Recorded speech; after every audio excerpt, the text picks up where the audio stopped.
One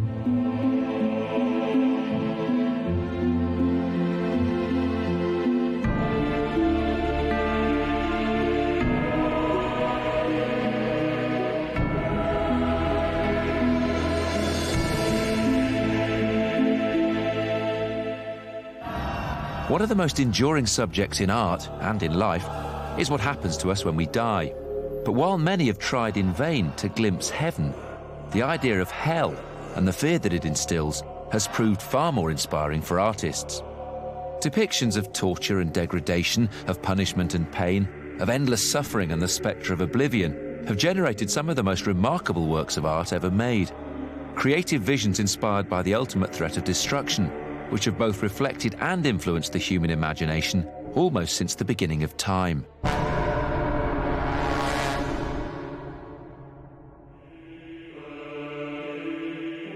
Not long ago, the Roman Catholic Church made an important statement about hell.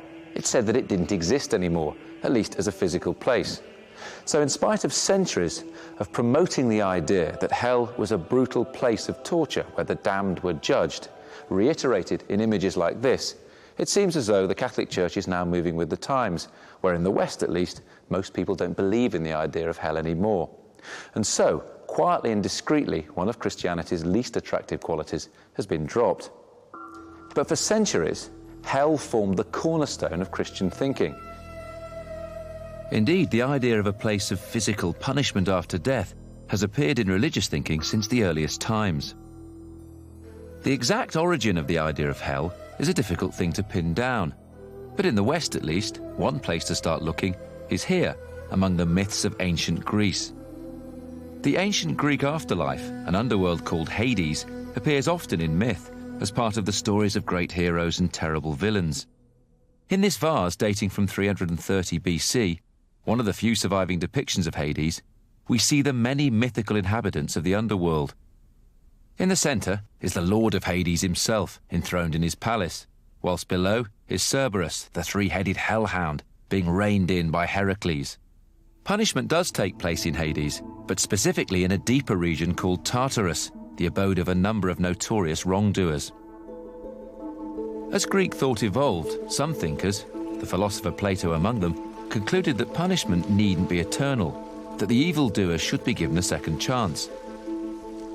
This is partly because the Greeks didn't hold a strictly two-sided conception of morality. Their many gods and the mortals that worship them could be good and bad, righteous and destructive. But among those who worshipped a single godhead, notably the ancient Jews, good and evil were far more fixed concepts. The Jewish idea of hell, called Gehenna, is described as a place of fire and torture in which the sins committed in life are punished. But here, punishment lasts for a maximum period of 12 months only. Gehenna, though, was an actual place, a valley just outside Jerusalem, that in ancient times was used as a giant dump. To prevent the spread of disease, perpetual fires were maintained, using brimstone, onto which dead animals and the corpses of criminals were thrown. And so whilst Gehenna was a literal hell, it also became a metaphorical place of punishment. But what role does Gehenna actually play in Jewish belief? Gehenna isn't really discussed very much, and in fact I would say that the practice of, say, Jewish preaching is really very reticent with regard to the afterlife. Jewish preaching is more focused on doing good in this life and the rewards that can be hoped for, but the threat isn't really used very much. Why was it then that the religion which inherited so much from Judaism and from Greek thought placed such an emphasis on being roasted alive in eternal fire?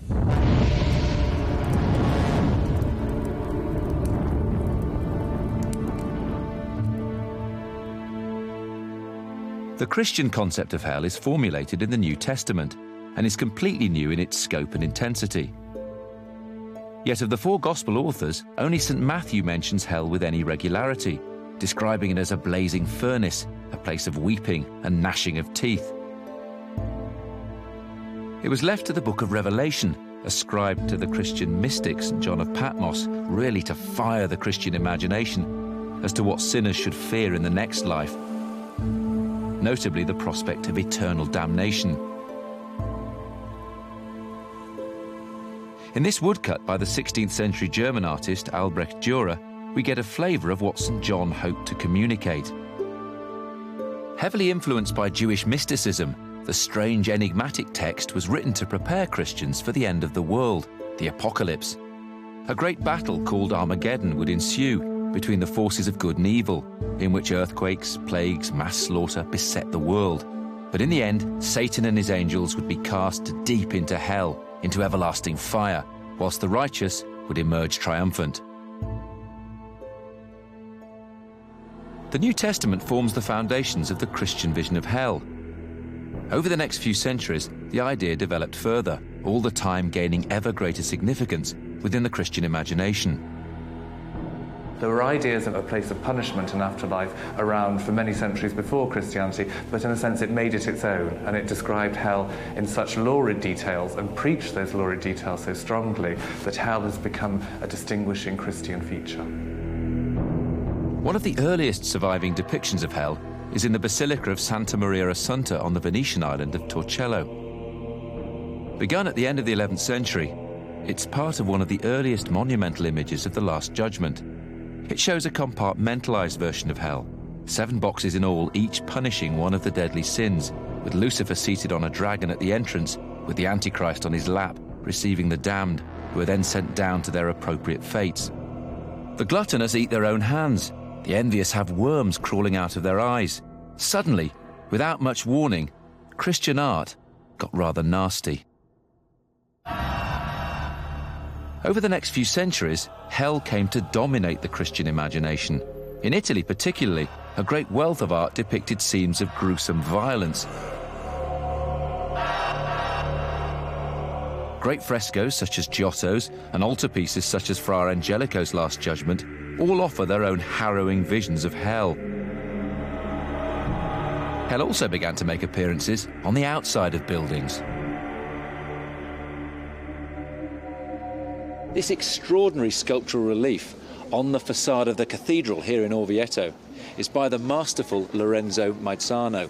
It was produced over a period of 30 years, beginning around 1310, and it's an entire Last Judgment in stone on the side of the building, which seems bound by this tree, which in a way is the route to redemption, to heaven above. But it actually has the effect of seeming to suck everything down to the lowest level and to the level nearest to us. It's multi-layered. There's a line up there of those who are about to go down into hell, with fear-crazed expressions on their faces. And then, underneath, there's this amazingly visceral, frenzied image of destruction, where serpents and devils and ghouls and these dragon-like figures run amok through a series of human bodies, cutting, scything, biting, gouging, and one figure about to devour the entire head of a hapless creature. And that sensation of going left and right that the viewer has is also amplified by a feeling of being sucked in to this miasma, to this image of hell itself. But where did artists get their inspiration? While the Bible certainly conjures up a vision of hell, a huge number of texts emerged throughout the Middle Ages that elaborated on exactly what to expect. The most influential of these was the Divine Comedy by the great 13th century Italian poet Dante Alighieri. The text charts the author's epic journey through hell, purgatory and heaven, guided by the Roman poet Virgil.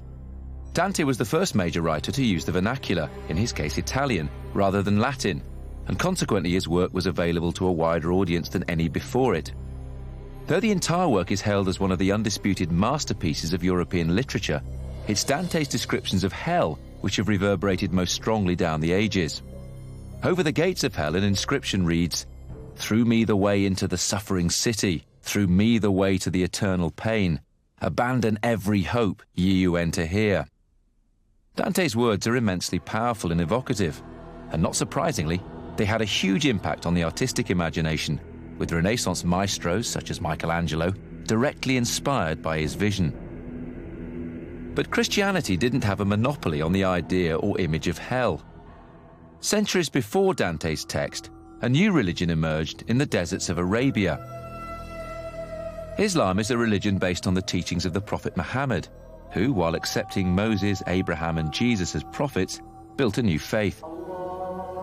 With such shared origins, it's not surprising that the Islamic hell is similar to the Christian version.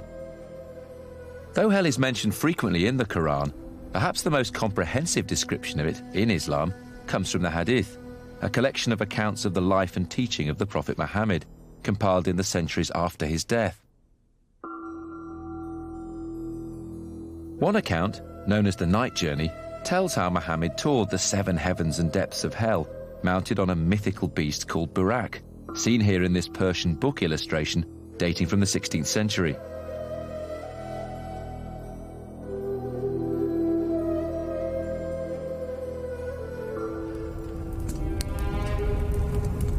As in Christianity, hell in Islam is eternal, there's no escape. On top of this, specific punishments are reserved for different types of sinners. Here, in a 15th century depiction of the Night Journey from Herat in Afghanistan, we see Muhammad visiting the hypocrites, who are being burnt in fires, whilst evil spirits, known as jinns, stab them with spears.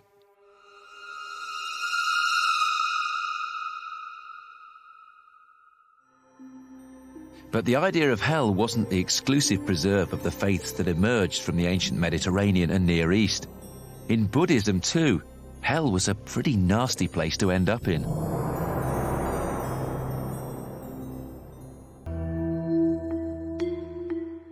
A common view of Buddhism in the West is that it's a religion of peaceful contemplation. But images like this would suggest quite a different story. Hell in Buddhism is just as gruesome as it is in any other religion. This depiction of a Buddhist hell comes from a copy of a 13th century Japanese scroll that was used as a form of public religious instruction called etoki. Buddhism arrived in Japan from China and Korea in the 6th century AD. It quickly became popular and was adopted at all levels of society. In the 10th century, a Japanese monk called Genshin described in a famous text the 8 levels of hell. The work had a great influence on art production, including scrolls like this one. A world of malicious demons and all-consuming fire, the Buddhist hell has much in common with those found in Christianity and Islam. Yet there is an important distinction. However bad it is in Buddhism, you're stuck way down beneath the earth being tortured. You can work your way out through the force of karma. You can work your way right up to the top of a top heaven, for example, although really, in the long term, rather than be caught in this sort of game of snakes and ladders, because you can go down again as well as up, the idea is to get off the board altogether into nirvana. In this brief tour of hell, we've seen that though the major principles behind the idea of hell may vary from creed to creed, nonetheless the actual visual articulation of the place seems remarkably similar. But what was the actual purpose of such images? Well, in Christianity at least, the concept of eternal punishment became fundamental to its view of life and death. But such ideas and images seem entirely at odds with its message of love and forgiveness. So why did hell gain such a prominent place in Christian art? One explanation is that hell is far easier to envisage than heaven. While paradise is a much more spiritual concept, hell is wholly physical in nature. Everyone can understand pain, but bliss is much harder to contemplate. But there's perhaps another, more sinister reason: control. Hell became a very important instrument in terrifying people into doing what the church said. Christianity has always been a religion that believes very, very strongly in control and the way in which it wanted to operate itself and keep people in line, keep people in the pews, keep people doing what they were told to do. The church had the power to enable people to escape hell through the ritual of baptism and the forgiveness of sin, the issuing of penance. But while the perceived existence of hell served effectively to control the faithful, it also had another function. Whilst it's certainly true that the medieval Christian concept of hell was designed to keep its flock on the straight and narrow, there's also a more subtle view in evidence. Behind me is a 15th century English depiction of the Last Judgement here in Salisbury. On the right-hand side, being sucked into the jaws of hell, you see all manner of sinners. But look again, and there's 2 things that strike you. One is a devil with his foot out of the picture and onto the arch itself, as if to make the image more graphic and more alive.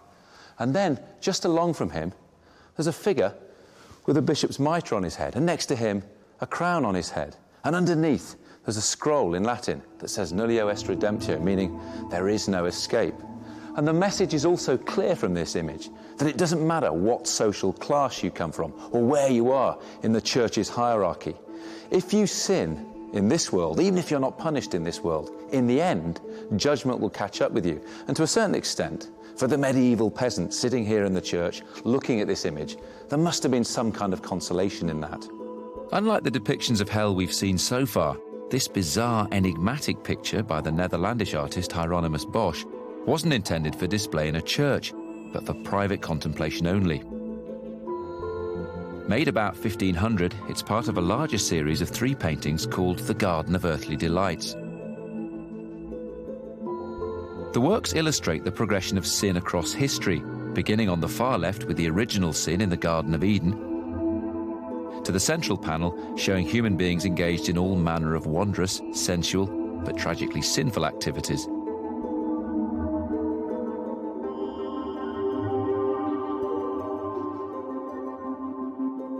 Whilst on the right-hand panel, the wages of sin are made clear in tiny, remorseless graphic detail. For centuries, art historians have been puzzled by Bosch's paintings, but there's a suggestion that, like the horror films of our own age, there was an element of entertainment and fantasy, as well as moral rigour in the experience of these images. Bosch was living and working at a time in Europe when the power of the Catholic Church was all-reaching, and the mixture of apocalyptic doom which greeted the turn of the century, mixed with an obsession about transgression and punishment, made for some extraordinarily hellish visions.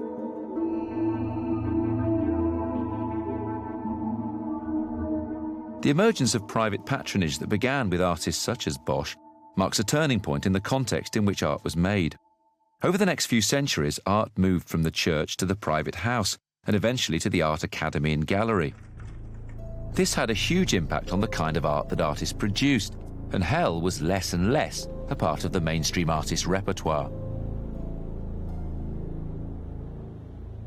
It was only in the early 19th century that artists again began to explore the notion of hell, and one of the most celebrated is the British visionary poet and painter William Blake. Blake's inspiration was Dante, but his illustrations to the Divine Comedy, made in his latter years, also offered a critique of what the Englishman saw as Dante's over-naturalistic visions of the afterlife. For Blake, what mattered was the human imagination. This, to him, was the divine aspect of man. In this image, we see a corrupt pope, in this case Nicholas III, being plunged headfirst into a boiling vat, whilst behind him, Virgil rushes Dante away from the scene, as if to show that those whose vision is too much based on this life won't be able to cope with what happens in the next. In a way, Blake's is the first countercultural vision of the afterlife, but later on in the 19th century, a more classical image of hell emerged from an artist who fell more respectfully under Dante's demonic spell, the French sculptor Auguste Rodin. In Rodin's greatest and most iconic work, Dante's Divine Comedy goes head-to-head with Michelangelo's Last Judgement, but brought even more viscerally to life in three-dimensional form. The Gates of Hell is a superlative mass of seething, contorted figures, a homage to 2 great European creators, and a metaphor for what Rodin saw as the moral decay of his own world. It's also one of the supreme sculptural achievements of the past 2 centuries, a work which became a kind of laboratory for Rodin, out of which almost all his greatest work emerged, a neat irony that the destructive power of hell effectively generated a creative melting pot.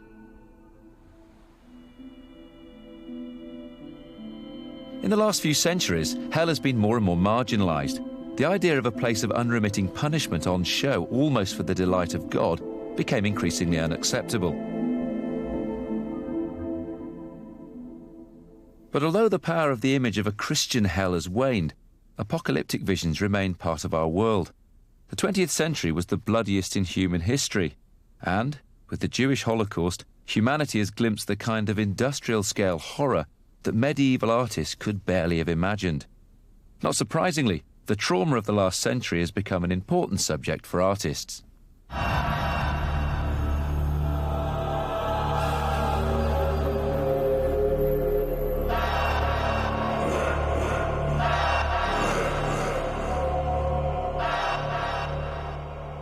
This scene of violation, mutilation and degradation is a fragment of the most powerful depiction of hell in the last 50 years, which ironically was destroyed in the inferno of a warehouse fire in East London in the spring of 2004. This enormous work, entitled Hell, which survives only in photographs, is by the British brothers and artistic double act Jake and Dinos Chapman. It's made up of more than 5,000 painstakingly handmade figures, a vast unrelenting tableau of atrocity, with mutated and mutilated Nazis seemingly the victims of their own death camps. The work is eerily reminiscent of a child's game gone wrong. The scale of the work and its tiny figures casts the viewer in the unwitting role of monster implicated in what we survey. The detail is awesome and awful, an almost endless barrage of barbarity, with some of the most notorious aggressors in human history seemingly getting an appalling taste of their own medicine. But the brutality is more complex than it initially appears. It's far from clear whether these mutant human beings are supreme examples of the kinds of impure people that the Nazis sought to destroy, or the ultimate manifestation of the Nazi ideal, genetically modified human killing machines. This, then, is the contemporary vision of hell, an almost never-ending nightmare which threatens us not in the afterlife, but in this one. The notion that some form of existence continues in a realm beyond death is a strong concept in almost all religions. Some of these religions give more weight than others to the power of art, but it's clear that although in the beginning was the Word, it's the Word-made visual image which has had the most powerful impact in conveying the idea of heaven and hell and judgment. And although these images have certainly been used to exert the divine authority of various gods and the more earthly power of organised religion, they're also dramatic and profound attempts to wrestle with what it is to be human, what it is to live and die.